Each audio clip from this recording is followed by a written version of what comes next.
je vais parler des faux amis en astrologie. Euh, sur ce thème parce que souvent dans les rencontres et dans la vie sociale en général, on rencontre des gens qui demandent toujours quel est ton signe astrologique. En fait, en arrière-plan, les gens s'attendent à pouvoir déduire certaines choses de ton caractère, ta personnalité. Et souvent même, ils essaient de carrément euh, le, le supposer. Ils font des hypothèses. Ah, je pense qu'il était comme ça, donc tu dois être de tel signe. Je vois qu'il était comme ça, donc automatiquement tu es de quel signe. Et pour certaines personnes, c'est vraiment important. Après, souvent dans les rencontres, ça arrive au départ et du coup, ça impacte beaucoup en fait l'idée que les gens, l'un se fait de l'autre.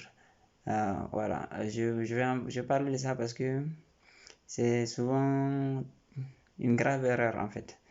Parce que dans l'horoscope ou l'astrologie du quotidien qu'on voit dans les journaux, les gens se réfèrent toujours au soleil.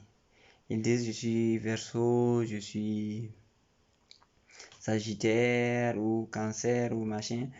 Et juste cela signifie que le soleil était dans ce signe-là.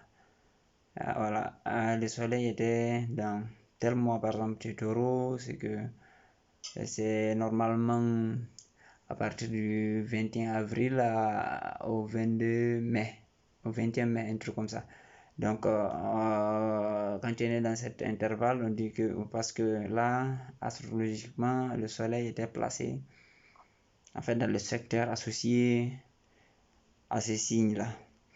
Donc, mais le truc, c'est que, en fait, en astrologie, on utilise de façon classique, générale, maintenant, dans l'astrologie contemporaine, on utilise 10 planètes de façon commune, c'est que fréquente.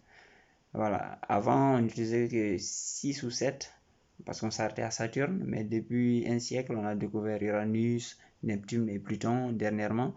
On utilise 9 à 10 planètes.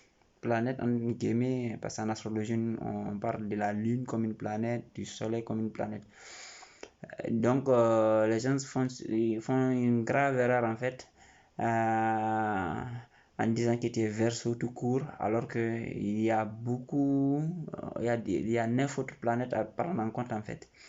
Donc, souvent, on peut trouver une personne par exemple qui est Verseau, mais qui a par exemple 4 à 5 planètes euh, concentrées dans un autre signe. Et donc, cette personne-là, par exemple, supposons ces planètes sont concentrées dans le Capricorne. Donc, par exemple, lorsque vous la rencontrez, en fait, au premier abord, souvent, vous avez l'impression d'avoir affaire à un Capricorne. Dans le comportement, dans le style, dans la manière. Ce n'est qu'après, en fait, quand on est dans l'intimité de la personne, souvent qu'on voit son aspect diverso apparaître. Voilà.